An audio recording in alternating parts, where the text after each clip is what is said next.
여러분, 펑 비어 있다는 게 때로는 엄청난 가능성을 의미하기도 합니다. 오늘 바로 그 이야기를 해볼까 하는데요.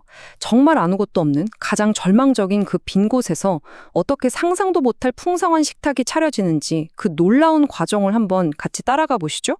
살다 보면 그런 순간이 오잖아요. 나 진짜 이제 다 소진됐다. 더는 줄 게 없다. 내 손에 쥔 건 너무 작고 초라해서 누구한테 내밀기조차 부끄러운 바로 그런 느낌이 드는 순간이요. 다들 한 번쯤은 경험해 보셨을 거예요. 성경에서는요, 바로 이런 상태를 빈 들이라고 표현해요. 이게 그냥 텅 빈 들판, 이런 물리적인 장소만을 말하는 게 아니에요.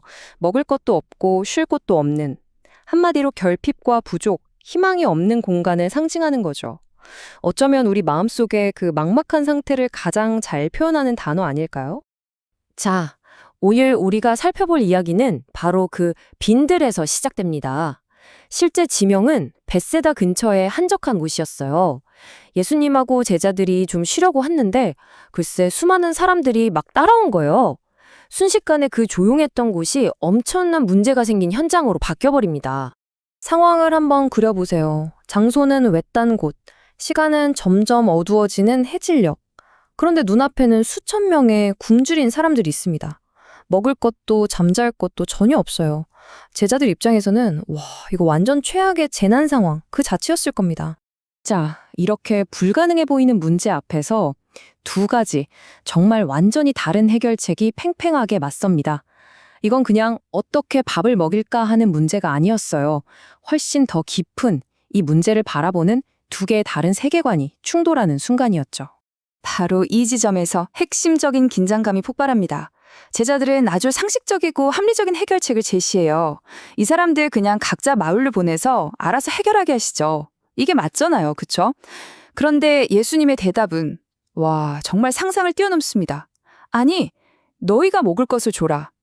이 문제를 피하거나 남에게 떠넘기지 말고 바로 이 자리에서 우리 함께 해결하자는 거였어요. 바로 이 순간 인간의 합리적인 계산이 딱 멈춰서는 그 지점에서 이제껏 상상도 못했던 완전히 다른 차원의 가능성이 열리기 시작하는 겁니다. 그래서 제자들이 가진 걸 전부 긁어모아 봤더니 이게 다였어요. 떡 5개랑 물고기 2마리. 아마 어린아이 하나 도시락 정도 됐을 거예요.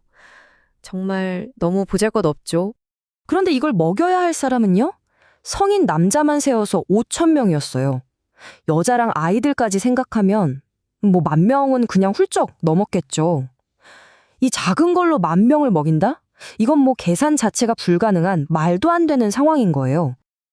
자, 그런데 예수님은 이 보잘것없는 걸 손에 들고 아주 단순하면서도 의미 있는 4가지 행동을 하세요. 첫째, 그걸 손에 받아 드시고요. 둘째, 하늘을 보며 감사 기도를 하십니다.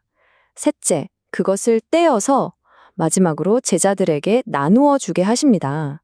이 흐름을 잘 보세요. 부족하다고 생각했던 작은 것을 먼저 받고 감사하고 떼어서 나누는 이 과정 정말 중요합니다. 결과가 어땠을까요? 와, 정말 놀랍게도 모두가 배불리 먹었어요. 여기서 끝이 아니에요. 남은 조각을 다 모았더니 무려 12바구니에 가득 찼다는 겁니다. 이건 그냥 어찌어찌 해결됐다 수준이 아니에요. 넘쳐 흐르는 풍요가 바로 그 빈 들에서 현실이 된 거죠. 그런데 말이죠. 이 사건을 그냥 와, 배고픈 사람들 밥 먹여준 대단한 기적이다. 여기서 끝내면 핵심을 놓치는 겁니다. 이 식사에는요, 사실 훨씬 더 깊고 중요한 의미가 숨어 있어요. 이 기적의 진짜 목적은 배고픔이라는 문제 해결이 아니었어요. 바로 관계였습니다. 예수님은 그 수많은 사람들을 그냥 해결해줘야 할 문제덩어리로 보신 게 아니에요. 그들의 그 결핍 속으로, 그 빈들 안으로 직접 들어와서 함께 밥을 먹는 식구가 되어주시려고 했던 겁니다. 우리말 식구가 함께 밥 먹는 입이라는 뜻이잖아요. 바로 그거죠.